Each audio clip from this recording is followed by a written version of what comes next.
జగన్మోహన్ రెడ్డి రైతుల నుండి భూములు లాగేసుకుంటాడని కూటమి నాయకులు ఎన్నికల ముందు దుష్ప్రచారం చేశారని అవన్నీ అబద్దాలేనని ప్రజలు గ్రహించారని ఈ దగా కూటమి ప్రభుత్వానికి ప్రజలు తప్పకుండా బుద్ధి చెబుతారని వైసీపీ పిఠాపురం నియోజకవర్గ ఇన్ఛార్జ్ పీఏసీ సభ్యురాలు వంగగీత విశ్వనాథ్ అన్నారు. పిఠాపురంలోని వైఎస్ఆర్ కాంగ్రెస్ పార్టీ కార్యాలయంలో వంగగీత విశ్వనాథ్ మీడియా సమావేశం ఏర్పాటు చేశారు. ఈ సందర్భంగా కూటమి ప్రభుత్వంపై ఆమె తీవ్ర స్థాయిలో మండిపడ్డారు. ఈ సమావేశంలో పార్టీ పిఠాపురం పట్టణ అధ్యక్షులు రావుల మాధవరావు, కౌన్సిలర్లు బొజ్జ పెదకాపు, బోను దేవ, పెదపాటి నాగేశ్వరరావు, నాయకులు బత్తుల సాయి, గాది గంగబాబు, పితాని కాశీ, వరది శేషు, కసిరెడ్డి సత్యబాబు, ఖండవిల్లి చిన్నలోవరాజు, పాలిక అజయ్, నల్లమిల్లి పవన్, ఆర్కే నాయుడు తదితరులు పాల్గొన్నారు. చట్టంలో ఉన్న ఏమైతే ప్రజలకి పేదలకి ఉపయోగపడే ఉన్నాయో వాటిని కూడా ఇంచుమించుగా మార్చేయడానికి ఈ ప్రభుత్వం బిల్లును తీసుకురావడం జరిగింది.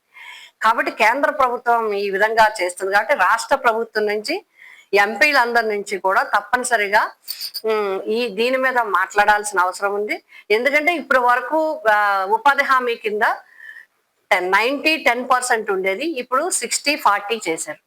60-40 చేయటం వల్ల అది ప్రజలకు ఎంతవరకు ఉపయోగపడుతుంది, ప్రభుత్వం ఏ విధంగా నిధులు మంజూరు చేయగలుగుతుంది. హామీలు ఇచ్చిన సూపర్ 6నే ఆర్థిక నిధుల వల్ల మీరు చేయలేకపోతున్నారు. రేపు ఉపాధి హామీ వచ్చేటప్పటికి ఈ పనులు వచ్చేటప్పటికి రాష్ట్ర ప్రభుత్వాలు ఏ విధంగా చేయగలుగుతాయి. కాబట్టి కేంద్రము చెప్పేది అందరికీ ఉపాధి, అందరికీ సంక్షేమము, అందరికీ అన్ని రకాలుగా అభివృద్ధి చెందాలని ఒక పక్క చెప్తూనే మరొక పక్క ఉపాధి హామీలో చట్టంలో ఉన్న సంబంధించిన అంశాలని చాలా వరకు మార్చివేయడం జరిగింది. కాబట్టి దీన్ని మరొకసారి పరిశీలించాల్సిన అవసరం ఉంది. ఇంప్లిమెంటేషన్ లో ప్రజలకు ఏ విధంగా ఉపయోగపడుతుంది అనే విషయాన్ని కూడా ఆలోచించాల్సిన అవసరం ఉంది. పేద బడుగు బలహీన వర్గాలు, వెనకబడిన జిల్లాలు, కరువుతో ఉండే జిల్లాలు, ఇవన్నిటిని విషయంలో కూడా ప్రత్యేకమైన శ్రద్ధ తీసుకోవాల్సిన అవసరం ఉంది. దీన్ని ఇంప్లిమెంటేషన్ లో వచ్చే ఇబ్బందులు, దాని వల్ల పేద ప్రజలకు జరిగే ఇబ్బందులు, రాష్ట్ర ప్రభుత్వాలు కూడా స్ట్రక్చర్లు, ముఖ్యంగా స్ట్రక్చర్స్ కట్టే వాటిల్లో కూడా చాలా ఇబ్బందులు ఏర్పడే పరిస్థితులు ఉన్నాయి. వీటిని క్షుణ్ణంగా పరిశీలించాలని చెప్పి మేము చెప్పడం జరుగుతుంది. అంతేకాకుండా ఈ మధ్యకాలంలో చాలా మంది మాట్లాడడం జరుగుతుంది. పాస్ పుస్తకాల మీద జగన్ గారు ఫోటో తీశారు. అది మీ ఇష్టం, మీరు గవర్నమెంట్ లోకి వచ్చారు, జగన్ గారు ఫోటో ఏంటి, జగన్ గారే ఉండకూడదని కోరుకునే పరిస్థితులు. ఎందుకంటే జగన్ గారు అంటే జనానికి ఇష్టం.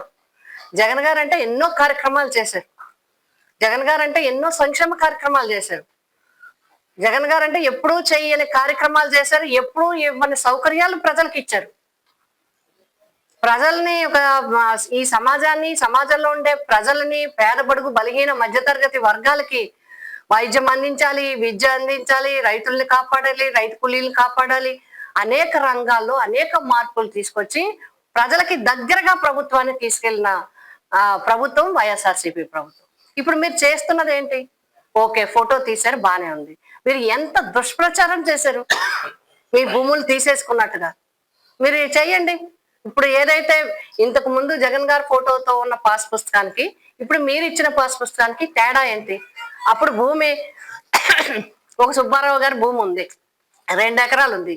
జగన్ గారి ఫోటోతో ఉన్న పాస్ పుస్తకంతో ఎవరైనా తీసుకున్నారా? ఇప్పుడు మీరు ఇచ్చే పాస్ పుస్తకంతో ఎవరి నుంచైనా మీరు తీసుకుని ఇచ్చారా? ఎందుకు ఇదంతా?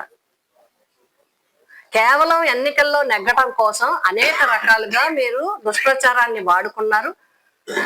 ఆ దుష్ప్రచారంతో వచ్చారు. మళ్ళీ ఇప్పుడు ఇచ్చి కూడా మీరు ఇంకా దుష్ప్రచారం చేయడం కరెక్ట్ విధానం కాదు, అది మంచి విధానం కాదు. ఏవైతే అప్పుడే ఏ రికార్డుల్లో ఏమైతే ఉన్నారో ఒకటి, దీన్ని బట్టి మీరు చేయగలిగింది ఏంటంటే ఆ పాస్ పుస్తకం మీద ఫోటోలు తీయగలిగారు తప్ప అంతకు మించి ప్రజలకి మీరు చేయగలిగింది ఏమీ లేదు.